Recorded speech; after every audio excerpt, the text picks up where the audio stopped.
You're very welcome back. Mr. Keane Fahey's with us. Hello.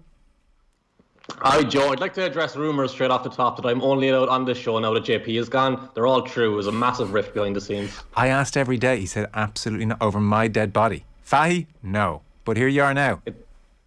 It's because I wear too much colours and he only likes a grey t-shirt, Well, you're looking resplendent there. Bright in your yellow and highlight green hat. I think that's a combo trusted, tried throughout the ages. So NFL, we're going to do like a more in-depth piece over the week at some stage because it's heating up now. But just to give a little nod towards the weekend, you're here to fill us in.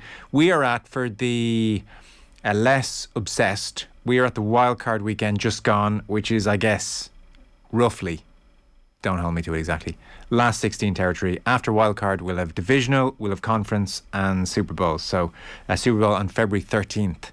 This year. What are the big stories from the wildcard round? Where are we? How is this season taking shape for you? What's jumping out to you?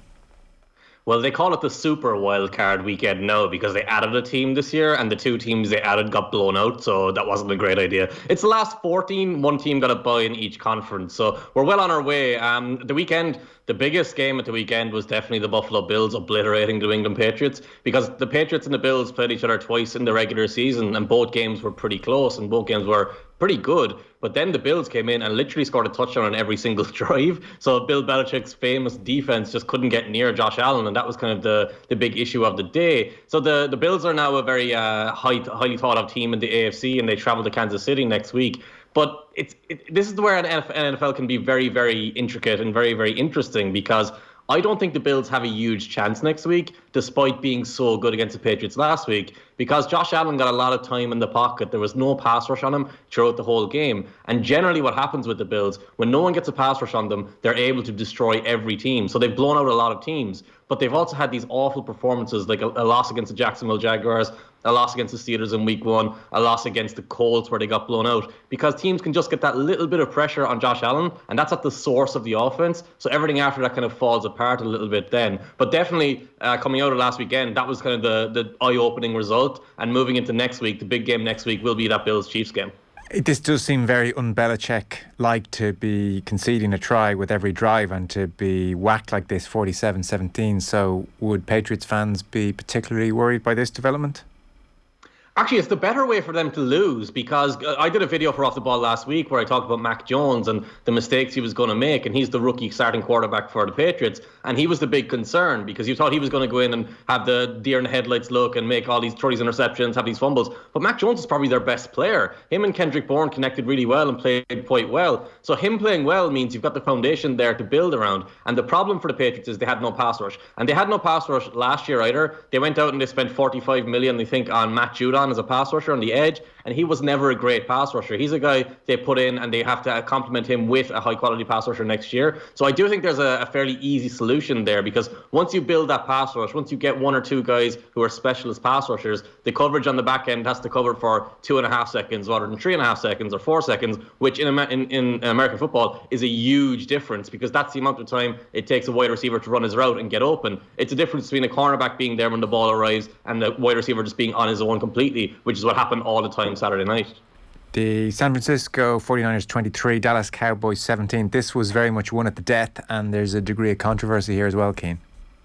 Oh, it's madness. Mike McCarthy is just a fantastically brilliant, hilarious coach, because like Mike McCarthy was out of the league for a while. Aaron Rodgers dragged him to a Super Bowl. When he was out of the league, he said he set up a war room in his house where he analysed every snap of every game, analysed all the trends, did all the analytics, figured out all the trends, what the league was doing, what they needed to do. And he went into his interview with Jerry Jones. He said, I've done this, I've done this, I've done this. And then he got the job. And then he came out after the job and goes, well, I didn't really do any of that. I just said that because I wanted the job. And he openly said this. And that was shown in the game over the weekend, because he made all the wrong decisions. They made all the time mismanagement at the end. They ran the ball at the very end. So in the NFL, if you run the ball and you stay in bounds, the clock keeps moving. So at the end, when you've only got a minute to go the whole way down the field, you've got to throw the ball, because if it is an incompletion, the clock stops, if you're more likely to get out of bounds. And with 20 seconds left, he called a running play that got them into position to attack the end zone and score and maybe win, but the clock ran out. And as they were trying to snap the ball for the next play, the ref came and ran and knocked the Cowboys quarterback out of the way, because he's trying to set the ball. It was just an absolute disaster. It was kind of hilarious to watch, but it's also typical Cowboys. The Cowboys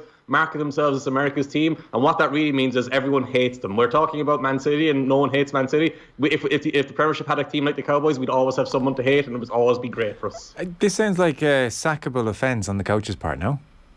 Oh, 100%. He should be gone. But this has always been a weird thing. Jerry Jones is a very fascinating owner in the NFL and sports because he's desperate to win. He'll do anything to win.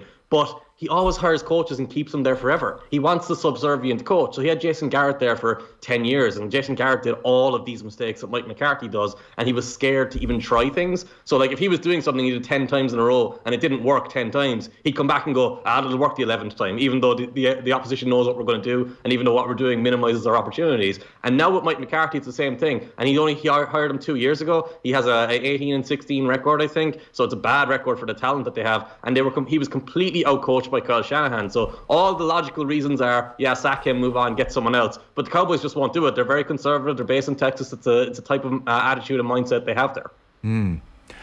Cincinnati 26, Las Vegas Raiders 19. So for Cincinnati, Joe Burrow, Jamar Chase, two of the young, is superstars too strong a word, but two of the young superstars in the league, and they held up very well.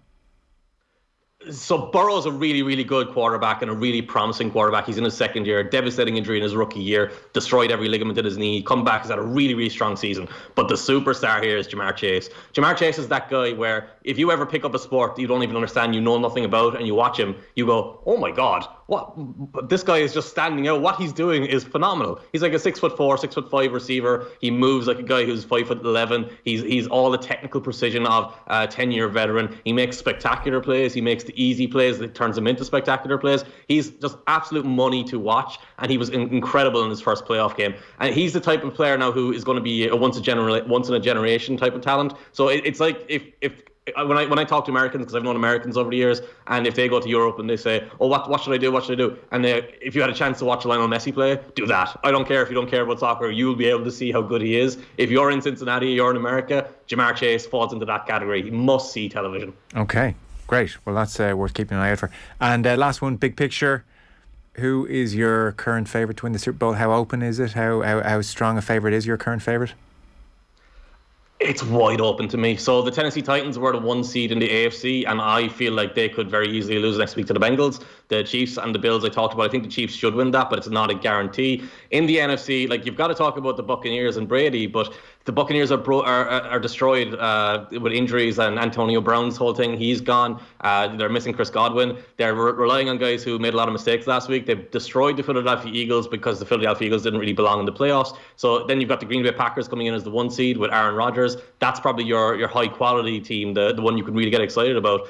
And then tonight you've got the Rams playing the Cardinals. So I think it's a plateau. Anyone could win it. Like, I literally wouldn't be surprised by anyone. The only one I'd probably say isn't likely to is the Bengals, and that's just because they're very young.